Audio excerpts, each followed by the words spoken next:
Tom was the All-American athlete in high school. He played on all the sports teams, and he was king of the prom, and he was going with Mary, and she was queen of all the things. She was on the queen of the prom, and she was on all the sports teams and the student council president and wrote the school newspaper. She did everything, and they were both really active, and they were in love, and everybody knew that they were made for each other, and they graduated from high school.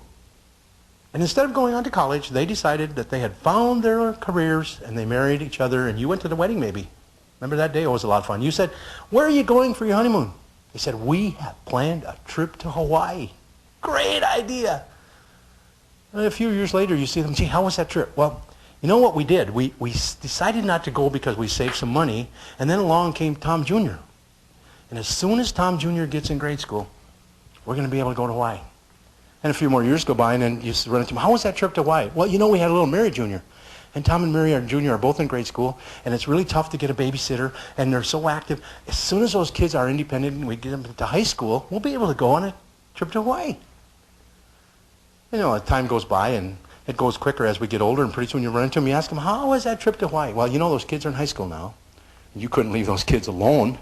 They might have a party while we're gone."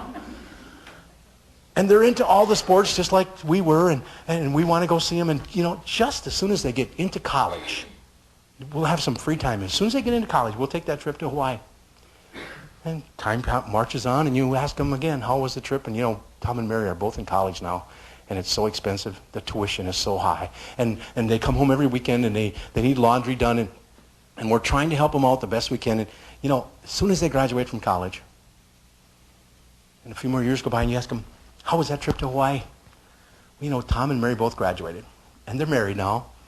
Tom has a little Tommy Jr. Jr., and Mary has a little Mary Jr. Jr. And we are babysitting for those grandkids, and so that they can help them out. And as soon as the grandkids get into school, and you see where we're going with this? Pretty soon Tom and Mary are rocking on the front porch saying, "You know, we got to hurry up and go to that Hawaiian vacation because we're going to get too old to enjoy it." And then pretty soon Mary is rocking on the front porch alone saying, "I wish we'd have gone to Hawaii before Tom died." I don't mean to sound morbid, but maybe you know Tom and Mary. Maybe you are Tom and Mary. Maybe right this minute you are postponing doing exactly what I just said for the reasons I just said. And why did Tom and Mary never accomplish what they wanted to? My opinion is they never set a goal to do it. They just had a dream, a wandering generality that was interrupted by every distraction and able to be pushed aside because there was no commitment.